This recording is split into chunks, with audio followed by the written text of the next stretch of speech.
따라합시다. 그의 하나님께 감사하였더라. 다시 한번 할까요? 그의 하나님께 감사하였더라. 이 다니엘은 사실은 이스라엘이 바벨론의 노예로 끌려갈 때에, 그때에 10대 소년으로서 노예로 끌려간 사람 중에 하나가 바로 이 다니엘입니다. 그런데 이 다니엘이 하나님 앞에서 아주 명확한 믿음 지키고 자기를 깨끗하게 정결하게 드리는, 그러면서 정말 하나님이 받으시는 예배자가 되고자 하는 이런 헌신된 믿음이 그에게 자리 잡혀 있는 것을 우리 1장을 보면 알 수 있어요.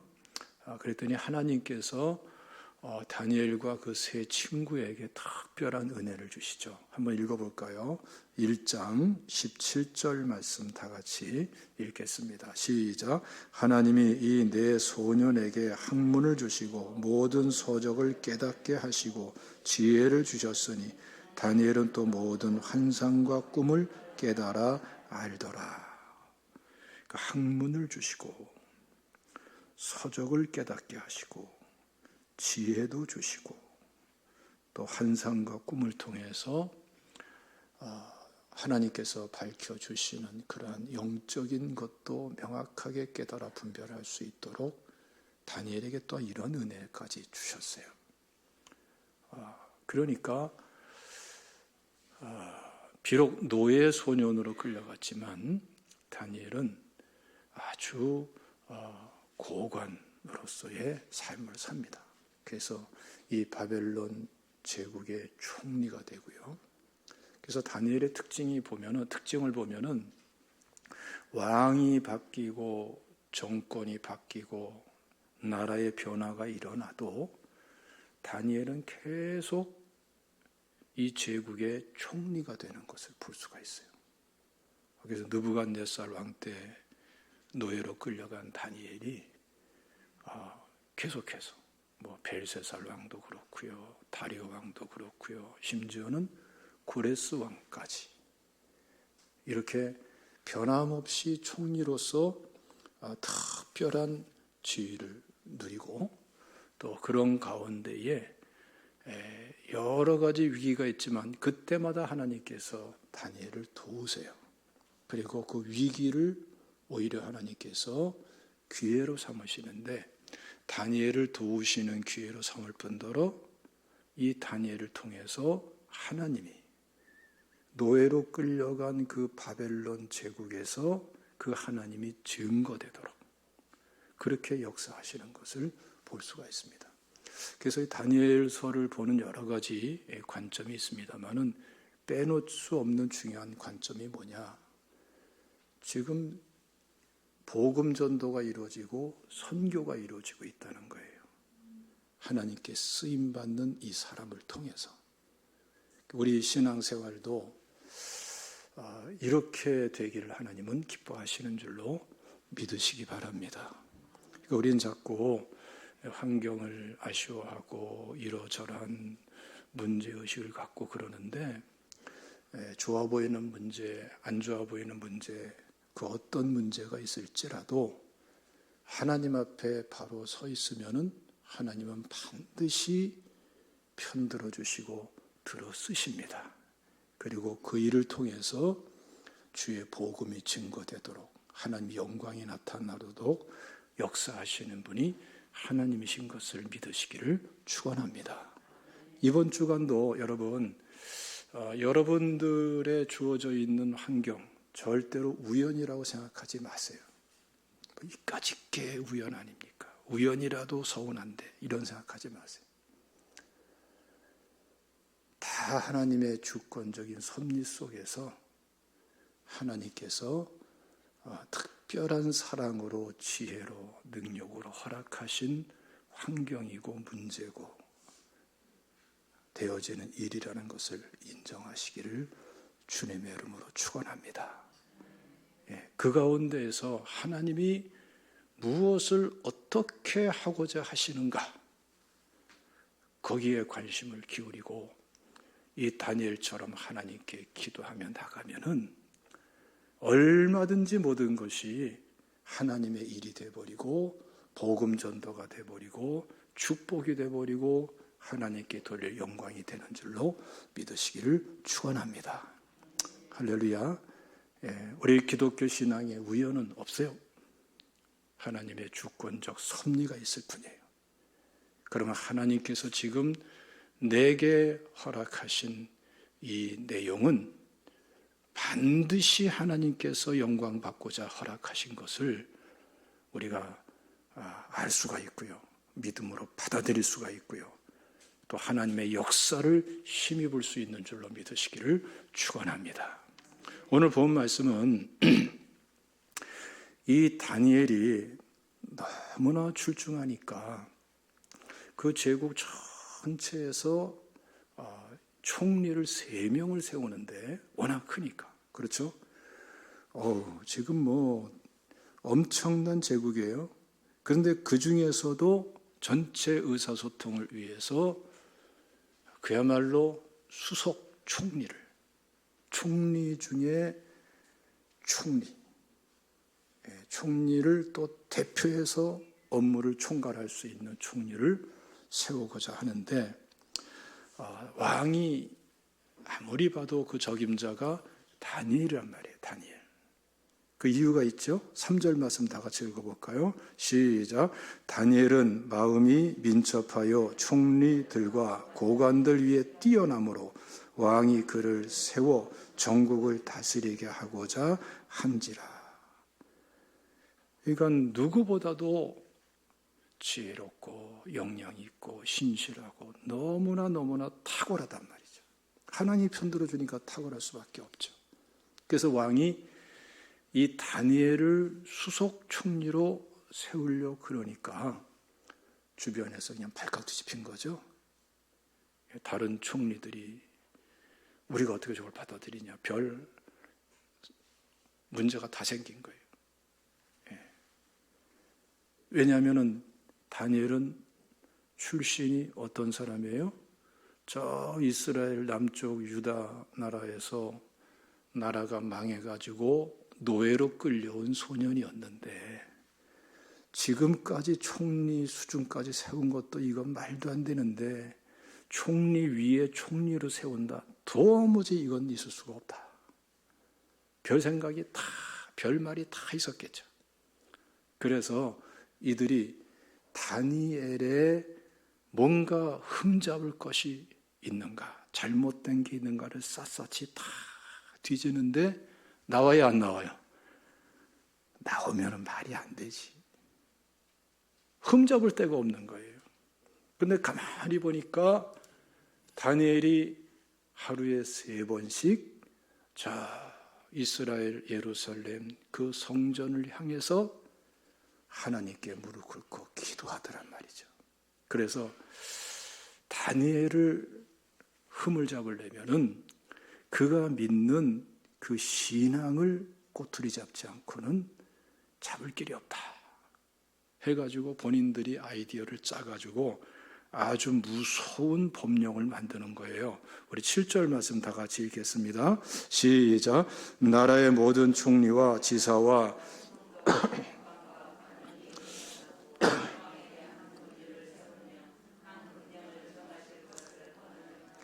왕이여 그것이 곧 이제부터 30일 동안에 누구든지 왕 외에 어떤 신에게나 사람에게 무엇을 구하면 사자굴에 던져놓기로 한 것이니이다. 이거는 뭘 말하는 거예요? 왕을 신격화해 나가는 작업을 하자는 거예요. 왜? 통치 수단으로서. 우린 지금 이 자유 대한민국에 사니까 이것을 좀 느끼기가 실감하기가 어려울 수가 있습니다만은 동서고금을 막론하고 중요한 통치 수단 중에 하나가 그 지도자를 신격화해가는 거예요. 이 바벨론 제국도 워낙 넓은 나라인데 다인종, 다문화, 다종교, 다언어 이런 상황 속에서 이들을 통합해서 이끌어 가려면은 왕위의 절대 권력을 더 신성시해가는 것이 아주 효과적인 그러한 방법으로 이들은 이해하고 왕도 받아들이는 거죠. 우리나라 같은 경우도 일본 제국주의의 식민지가 돼가지고 무려 36년 동안 정말 처참한 그런 삶을 살았지 않습니까? 점점점 어떻게 갔어요? 신사참배로 가죠. 그렇죠? 일본 천황을 신격화해서 그 천황에게 절하는 전 국민이 그것 때문에 막 순교당한 그런 주의 종들도 있고 그렇죠? 통치 수단이에요. 지금도 마찬가지예요. 북한의 김일성, 김정일, 김정은 완전 신격화죠. 통치 수단이란 말이에요. 통치 수단. 지금 중국도 마찬가지죠. 시진핑 씨가 지금 3년이면 한데 이제 영구 집권이 되는 거예요. 점점 더 신격화되고 있죠. 우리 중국 선교사님 말씀 들어보니까 10호 담당제로 딱 전체 10억이 넘는 사람들을 10호 담당제로 감시하는 거예요. 그래서 한 사람이 10가정을 갖다가 철저히 감시하는 거예요. 아파트가 30층이면은 3명의 감시자가 10가정씩 맡아가지고 일거수일투족을 다 감시하고 보고하는 거예요. 참 험한 삶을 삽니다. 통치 수단이에요. 그러니까 이 왕이 동의를 한 거죠. 그런데 이것이 강력하게 왕권을 세워나가고 통치력을 세워나가기 위해서는 법령을 변경시키지 못하도록 하는 법령으로 조서를 만들어서 인을 찍으셔야 되겠습니다. 그래가지고서 이 왕이 도장을 찍었단 말이에요. 그런데 다니엘이 어때요? 총리니까 이 사실을 너무나 잘 알고 이 법령이 변개될 수 없는 법령인 것을 너무나 잘 알죠. 그럼에도 불구하고 다니엘은 하나님께 변함없이 기도를 해요. 10절 말씀 다 같이 봉독하겠습니다. 시작. 다니엘이 이 조서에 왕의 도장이 찍힌 것을 알고도 자기 집에 돌아가서는 윗방에 올라가 예루살렘으로 향한 창문을 열고 전에 하던 대로 하루 3번씩 무릎을 꿇고 기도하며 그의 하나님께 감사하였더라. 다니엘은 이제 하나님께 예배하고 기도하면은 사자굴에 던져질 것을 알고도 전에 하던 대로 하루에 3번씩 기도하면서 하나님께 나가는 것을 볼 수가 있어요. 왜 이런 행동을 하게 되었는가? 이 성경을 보면은 시편 55편 17절에 저녁과 아침과 정오에 내가 근심하여 탄식하리니 여호와께서 내 소리를 들으시리로다. 이 말씀 그대로 다니엘도 그 믿음을 가지고 하나님께 3번씩 기도하면서 나가는 거죠. 네? 자, 뿐만 아니라 열왕기상 8장 말씀 보면은 솔로몬이 그 성전을 다 건축하고 하나님께 헌당하면서 봉헌할 때에 하나님 앞에서 장구한 그러한 기도 내용을 올려드리는 걸 볼 수 있어요. 예. 거기에 보면 35절에 이렇게 기도합니다. 다 같이 읽어볼까요? 열왕기상 8장 35절 말씀 시작. 만일 그들이 주께 범죄함으로 말미암아 하늘이 닫히고 비가 없어서 주께 벌을 받을 때에 이곳을 향하여 기도하며 주의 이름을 찬양하고 그들의 죄에서 떠나거든. 38절 시작. 한 사람이나 혹 주의 온 백성 이스라엘이 다 각각 자기의 마음의 재앙을 깨닫고 이 성전을 향하여 손을 펴고 무슨 기도나 무슨 간구를 하거든. 44절도 시작. 주의 백성이 그들의 적국과 더불어 싸우고자 하여 주께서 보내신 길로 나갈 때에 그들이 주께서 택하신 성읍과 내가 주의 이름을 위하여 건축한 성전이 있는 쪽을 향하여 여호와께 기도하거든. 자, 47절과 48절 시작. 그들이 사로잡혀간 땅에서 스스로 깨닫고 그 사로잡은 자의 땅에서 돌이켜 주께 간구하기를 우리가 범죄하여 반역을 행하여 악을 지었나이다 하며 자기를 사로잡아간 적국의 땅에서 온 마음과 온 뜻으로 주께 돌아와서 주께서 그들의 조상에게 주신 땅 곧 주께서 택하신 성읍과 내가 주의 이름을 위하여 건축한 성전 있는 쪽을 향하여 주께 기도하거든. 지금 이 성전에서 기도하고 성전을 향해서 기도하거든이란 말이 계속 나와요. 그러니까 솔로몬은 하나님께 봉헌을 하면서 이 성전에서 죄를 회개하고 하나님 앞에 곤비하고 어려운 문제를 내놓고 기도하면은 하나님 들어 응답해 주세요. 이 기도를 간곡히 드린 거예요.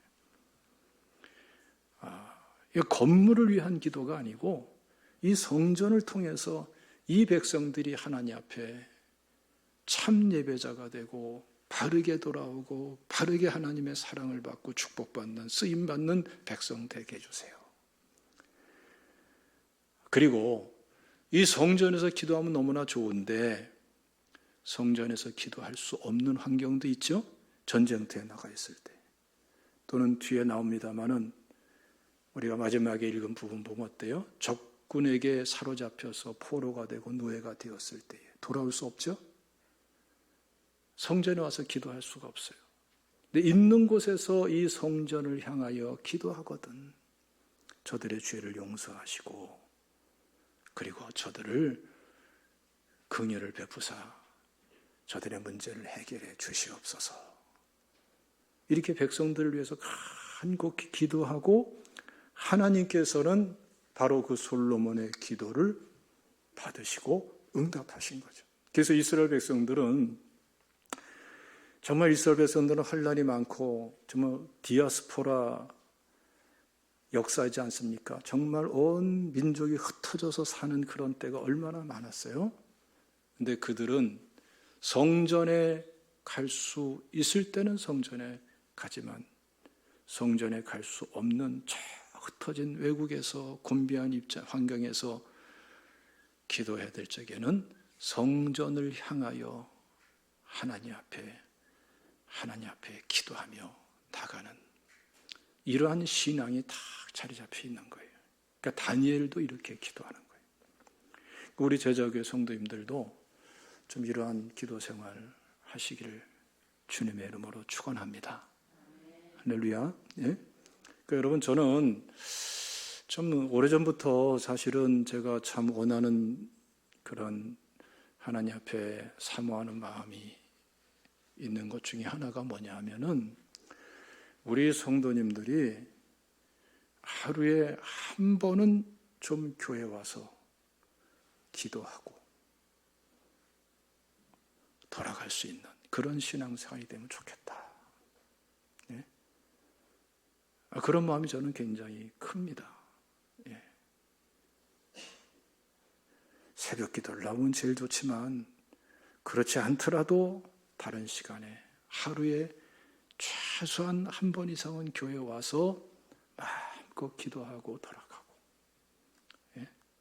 그래서 혼자 와서 기도하든 가족들이 와서 기도하고 세론들이 와서 기도하든 계속해서 와서 기도하고 돌아가고 와서 기도하고 돌아가고 하는 이 기도의 발걸음이 끊이지 않는 교회가 되면 좋겠다. 저는 그런 마음이 커요. 예? 내 집은 만민이 기도하는 집이라고 그랬는데 여러분 교회가 그렇게 하나님께 영광 돌리는 것이 하나님이 기뻐하는 거 아니겠습니까? 그렇죠?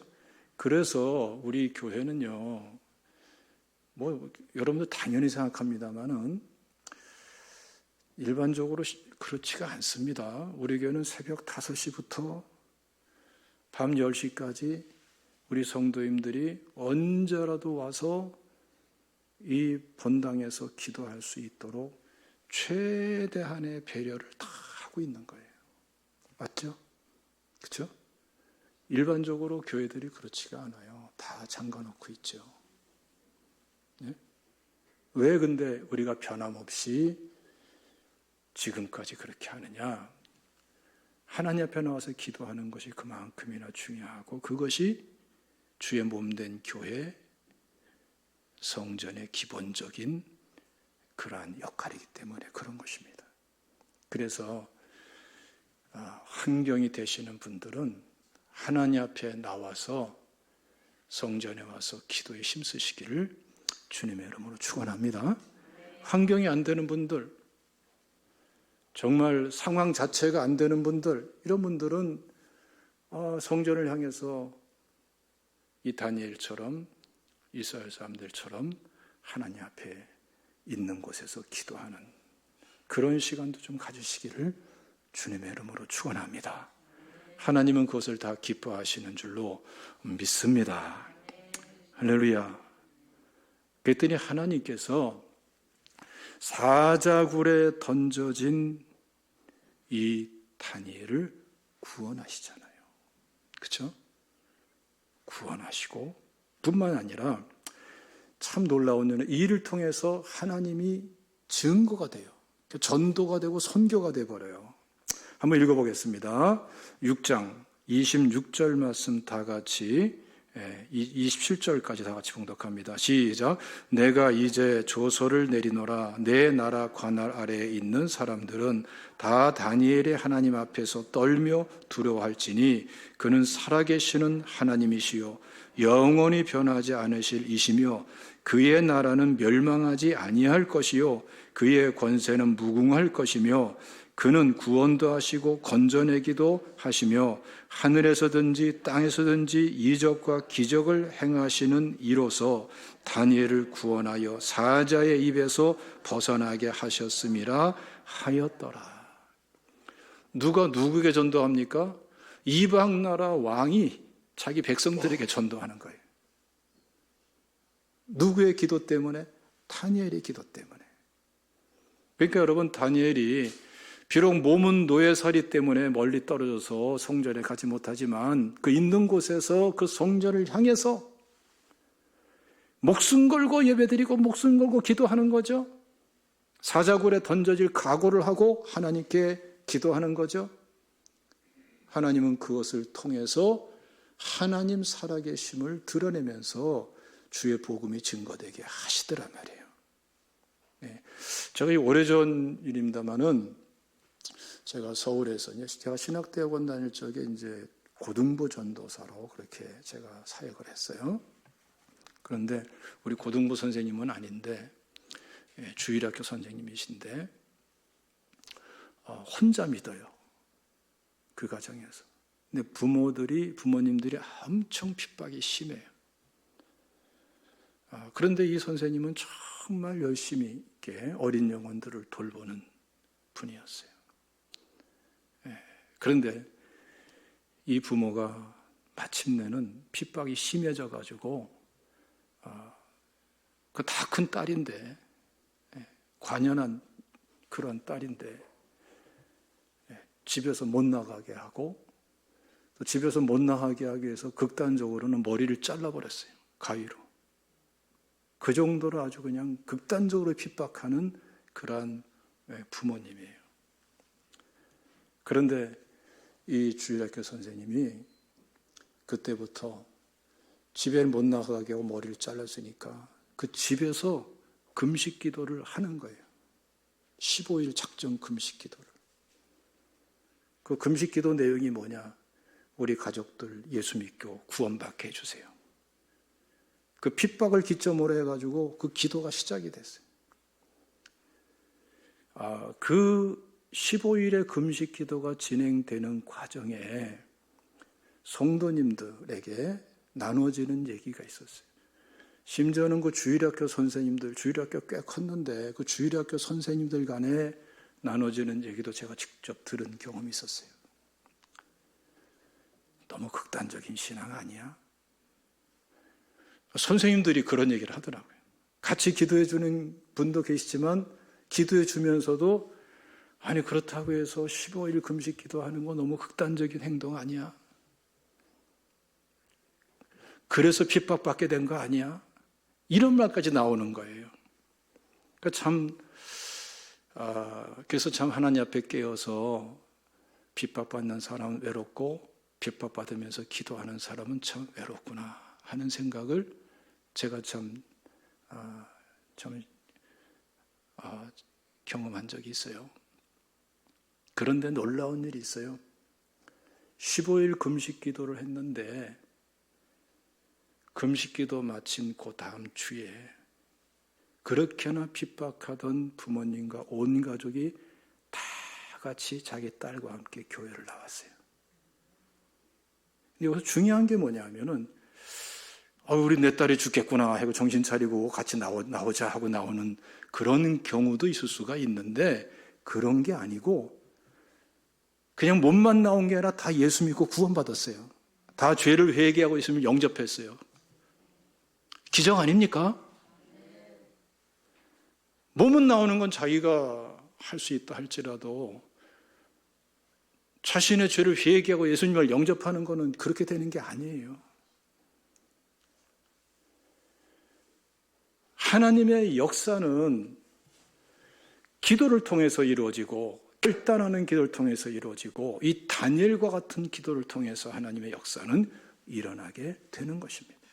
여러분들의 신앙생활의 현장, 직분 현장을 여러분 돌이켜 보십시오. 하나님이 언제 하시던가요? 단호한 결단의 기도가 없이는 하나님은 움직이지 않으십니다. 상식 따지고 경우 따지고 뭐 합리 따지고 인간적인 생각하고 이러쿵 저러쿵 하고 있는 상태에서는 하나님과 그 사람의 믿음은 물과 기름과 같은 것입니다. 겉돌아요. 하나님은 역사하지 않습니다. 되는 것 같지만 되지 않아요. 인간적인 의미에서 하나님의 일은 돼도 하나님이 역사하시는 하나님의 일은 그렇게 일어나는 것이 아닙니다. 그래서 이 다니엘의 기도가 대단히 중요한 거예요. 여러분들 영적으로 느슨해지고 흐트러지고 영적인 생명력을 잃어버리고 괜히 넋두리 하듯이 남의 탓하지 마세요. 어느새 세상에 취해 있고 죄에 취해 있고 성령 충만하지 못하고 말씀을 뒤로 하고 우선순위가 바뀌어져 버리고 잠들어 있으니까 심령도 혼탁해지고 무분별해지고 자기가 알아서 망할 길을 가. 그렇게 살아서는 이 세상에서 승리하고 성취해 나갈 수가 없습니다. 우리 그리스도인들은 분명하고 단호한 믿음을 가져야 선으로 악을 이기고 하나님의 역사로 승리하고 축복으로 승리하고 성취하는 축복으로 성취해내는 사람이 될 수 있는 줄로 믿으시기를 축원합니다. 우리의 승리의 길은 이런 것이에요. 그런데 오늘 이 다니엘의 기도를 보면 말이죠. 이렇게 기도하는 가운데 핵심적인 내용이 지적되고 있어요. 그게 뭐죠? 전에 하던 대로 하루 3번씩 무릎을 꿇고 기도하며 그의 하나님께 감사하였더라. 그의 기도의 핵심은 뭐였어요? 감사였어요. 감사. 아니 이런 상황 속에서 어떻게 감사할 수 있을까? 이런 생각을 우리는 당연히 하게 됩니다. 그러나 다니엘은 감사하는 기도를 드렸고 또 감사 믿음의 사람이었어요. 읽어봅시다. 23절 말씀 다 같이 읽습니다. 시작. 왕이 심히 기뻐서 명하여 다니엘을 굴에서 올리라 하며 그들이 다니엘을 굴에서 올린즉 그의 몸이 조금도 상하지 아니하였으니 이는 그가 자기의 하나님을 믿음이었더라. 하나님을 믿는데 그 믿음이 어디에 초점 맞춰졌어요? 어디까지 가는 믿음이었어요? 하나님을 믿는데 원망하는 믿음이 아니고 하나님을 믿는데 이게 뭡니까?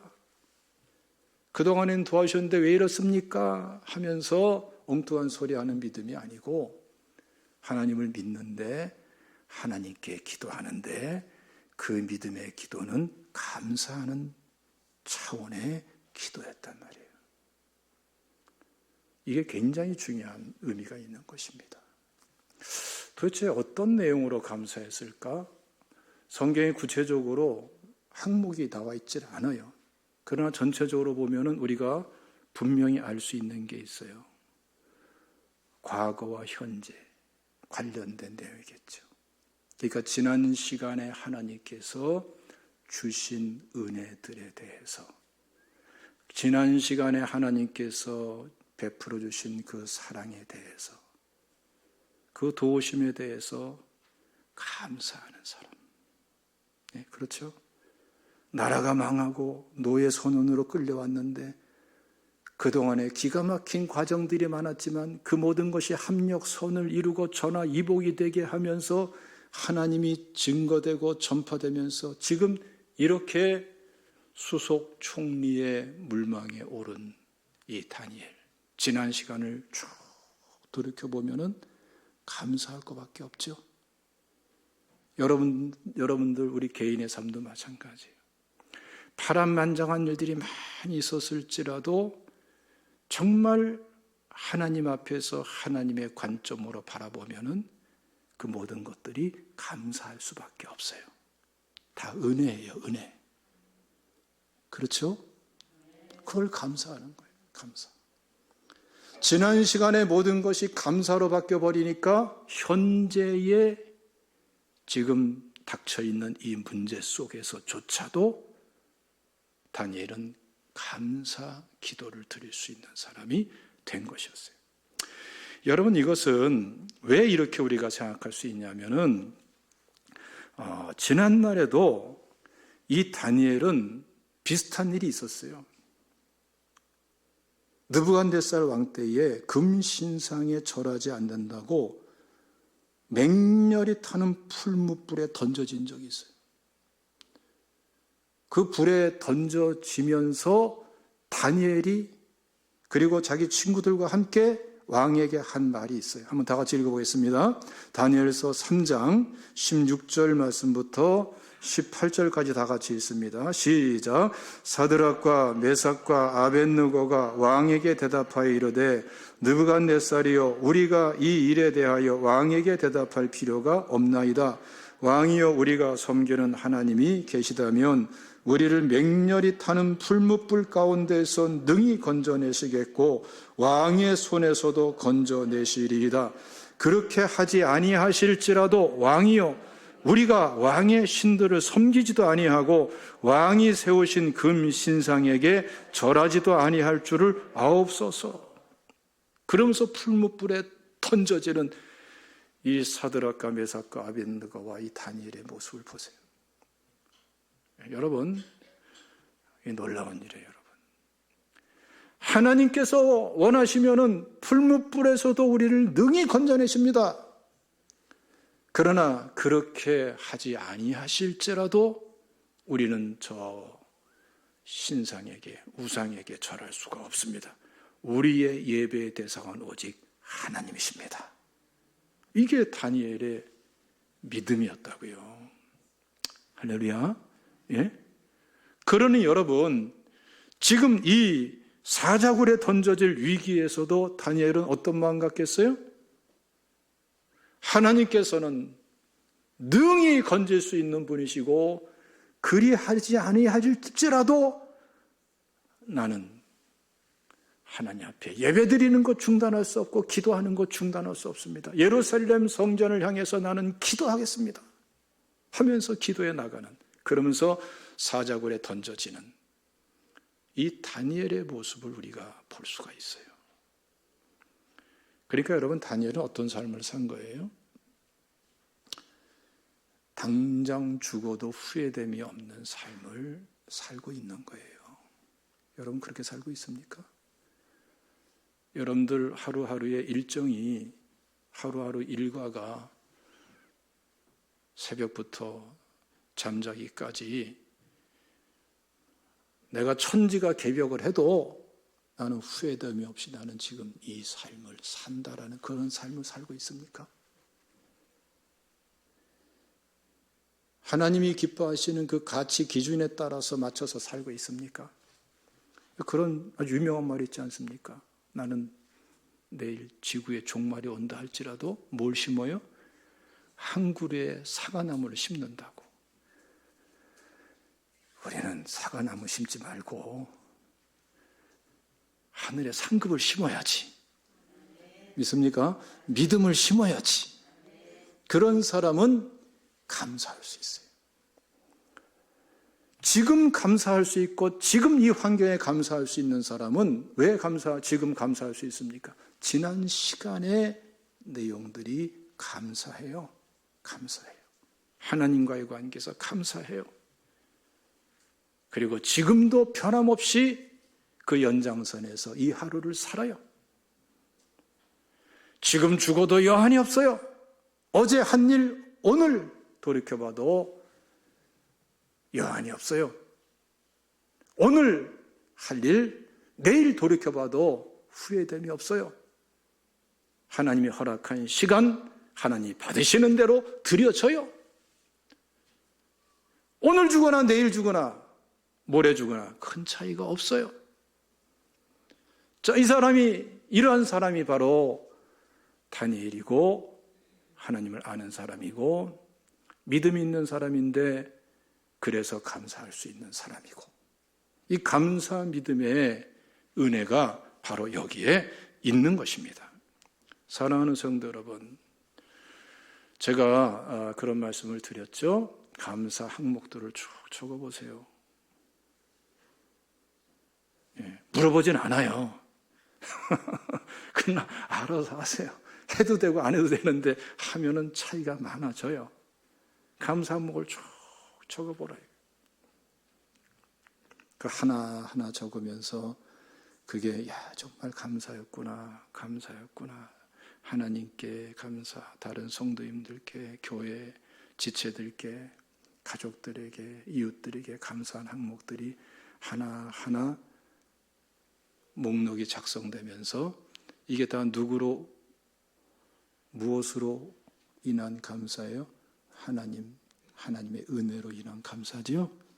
거기서 우리는 어떤 사람으로 세워지게 됩니까? 다니엘처럼 전에 하던 대로 하나님께 무릎 꿇고 기도하면서 성전을 해서 기도하며 나가는데 그 기도의 차원이 감사 기도가 되는 거예요. 그 감사 기도가 다니엘을 다니엘 되게 하고 다니엘에게 하나님이 역사를 일으키는 기도가 되게 하고 그 제국의 복음이 증거되는 역사가 일어나도록 하나님께서 섭리하시는 것을 볼 수가 있습니다. 여러분, 감사의 사람이 되시기를, 감사 믿음 회복하시고 감사 믿음을 증대시켜 나가시기를 주님의 이름으로 축원합니다. 우리 그런 것도 있을 수가 있어요. 이거는 절대로 감사 못해요. 기도해 보세요. 진짜 그런가? 기도해 보시라니까요. 기도 속에서 우리는 엄청난 변화가 일어납니다. 기도 속에서요. 그리고 기도 속에서 하나님과의 관계가 TV 채널처럼 영적인 채널이 바르게 맞춰지면은요, 찌직거리는 소리 다 사라져버리고 하나님과의 관계에서 영적인 채널이 딱 맞춰지면은 기도 속에서 변화가 일어나죠? 그렇죠? 여러분들 다 체험하여 왔을 거예요. 변화가 일어나죠. 염려, 걱정, 근심, 절망, 한숨, 좌절이 어느새 확신으로 바뀌고, 그렇죠? 소망으로, 희망으로 바뀌고, 찬양으로 바뀌고, 감사로 바뀌고. 왜? 하나님이 하나님 되심을 알아가기 때문에. 할렐루야. 그래서 기도가 중요한 거예요. 그래서 여러분 시편 50편 23절 말씀 보면은 감사로 제사를 드리는 자가 나를 영화롭게 하나니 그의 행위를 옳게 하는 자에게 내가 하나님의 구원을 보이리라.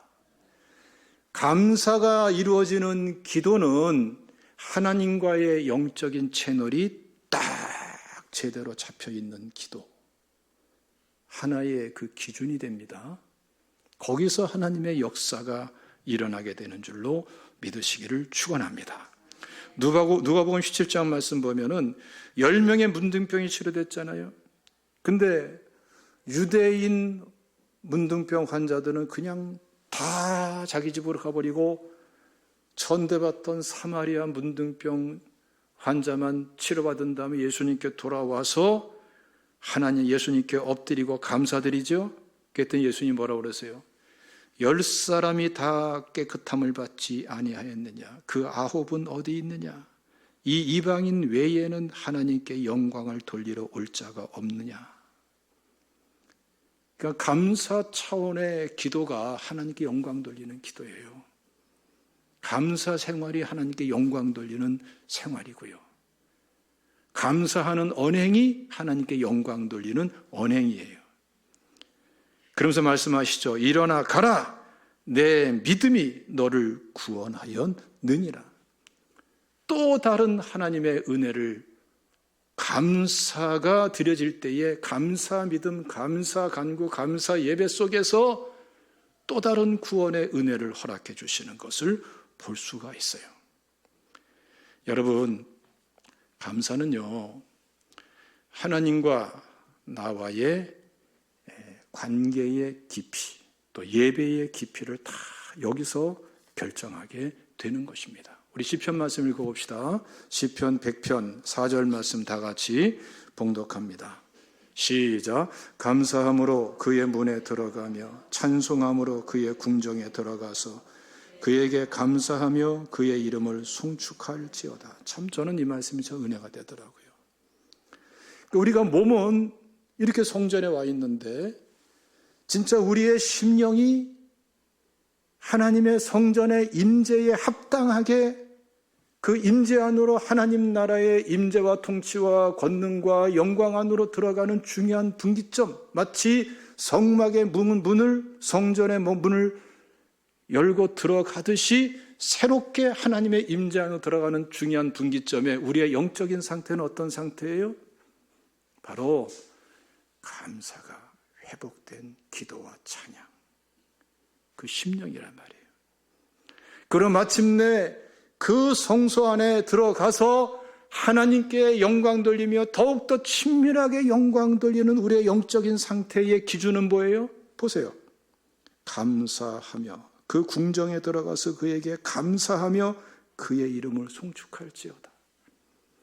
감사는요, 하나님과의 관계의 새로운 차원을 열어가고 새롭게 열려진 그 하나님과의 관계의 차원 속에서 더 깊이 풍성하게 영광 돌리는 예배의 본질이고 핵심이 되는 거예요.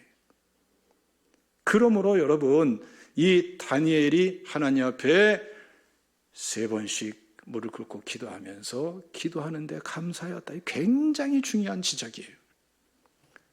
여러분, 우리의 기도가 이렇게 되기를 주님의 이름으로 축원합니다. 할렐루야. 그래서 아까 말씀드렸듯이 예배 30분 전부터 우리 찬양팀이 그렇게 준비하고 찬양하고 하는데 이 찬양 기도회로 쫙 하면서 여러분들 시간 되는 대로 조금이라도 일찍 나오세요. 5분이든 10분 전이든 15분 전이든 20분 전이든 30분 전엔 더 나와요. 더 좋겠죠? 오셔서 우리 찬양팀과 함께 찬양 드리며 기도하며 성령 충만하고 성령 충만을 회복하면은 자연스럽게 성령께서 우리를 감사 수준의 기도로 예배로 이끌어 주시는 줄로 믿으시기를 축원합니다. 할렐루야. 예. 여러분, 예수님께서 중요한 사역을 하실 때마다 예수님의 기도가 어떤 기도였다고요? 그 이적과 표적과 기적과 역사가 일어나는 그 기도 속에는 예수님의 감사 차원의 기도가 있었어요. 자, 읽어봅시다. 요한복음 6장 11절 말씀 시작. 예수께서 요한복음 시작.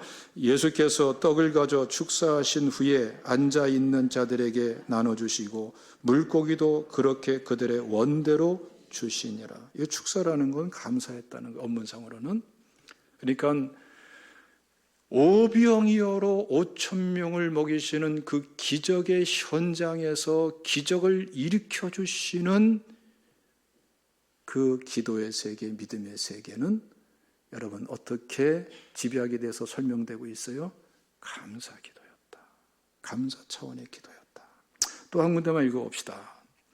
요한복음 11장 말씀, 요한복음 11장 41절과 42절 다 같이 봉독합니다. 시작. 돌을 옮겨 놓으니 예수께서 눈을 들어 우러러보시고 이르시되 아버지여 내 말을 들으신 것을 감사하나이다. 항상 내 말을 들으시는 줄을 내가 알았나이다. 그러나 이 말씀하옵는 것은 둘러선 무리를 위함이니 곧 아버지께서 나를 보내신 것을 그들로 믿게 하려 함이니이다. 예수님께서는 늘 성부 하나님과 친밀한, 그야말로 24시간 친밀한 기도의 교제를 나누시고 있었고, 그리고 끊임없이 기도하고 응답받고 하나님이 들으시고 말씀하시고 이러한 교제가 계속 나눠지는데, 지금 죽은 나사로, 죽은 지 나흘이나 돼가지고 몸이 썩어가면서 냄새까지 나고 있는 이 나사로를 살리시는데, 그 죽은 나사로를 살리는 그 기도의 차원의 핵심이 무엇으로 표현되고 있어요? 감사로 표현되고 있어요. 그러니까 여러분, 우리가 하나님께 친밀한 교제를 나누는 거 굉장히 중요하죠. 하나님께서는 이것을 출발점으로 중심으로 해가지고서 우리가 상상하기도 어려운 많은 일들을 이루어 가시는데, 그런데 여러분, 그 하나님과의 친밀한 교제가 어디까지 도달해요? 감사하나이다. 예? 감사와 감격의 영적인 그런 상태 속에서 하나님의 이 역사가 일어나게 되는 것입니다. 할렐루야. 이거 뭐 예수님이나 가능한 것이 우리는 뭐 나 같은 게 뭐 또 이러는다. 이러지 마세요. 자, 성경 말씀 읽어봅시다. 요한복음 14장 12절 말씀. 시작. 내가 진실로 진실로 너에게 이르노니 나를 믿는 자는 내가 하는 일을 그도 할 것이요 또한 그보다 큰 일도 하리니 이는 내가 아버지께로 감이라. 우리 주님이 약속하신 것은, 그리고 주님이 원하시는 것은 우리 예수 그리스도께서 하신 그러한 일들이 예수님의 선에서 끝나기를 원치 않으세요. 오늘날 우리에게도 그대로 이루어질 뿐더러 더 큰 일도 일어나기를 원하시는 분이 우리 주님이십니다. 할렐루야. 그러므로 우리가 여러분 교회에 와서 예배 드릴 때마다 새벽이든 수요 예배든 주일 예배든 금요 집회든 여러분 찬양하며 기도하며 성령 충만을 회복하고 정말 감사 믿음 차원에서 그 궁정에서 그 성소 지성소에서 감사 감격으로 성령 충만한 예배자가 되어서 감사로 드려지는 그러한, 그리고 개인적으로 기도할 적에도 이 다니엘처럼 하나님 앞에 감사로 드려지는 이 감사 기도의 세계를 우리가 점점 더 알아가고 누릴 수 있고 또 풀어낼 줄 아는, 그래서 하나님이 증거되는, 이것이 다 영혼 구원이 이루어지는, 영혼 구원으로 이루어지고 믿음이 자라는 역사를 일어나는 그러한 일이 우리 모두를 통해서 매일같이 일어나기를 주님의 이름으로 축원합니다. 할렐루야. 기도하겠습니다. 하나님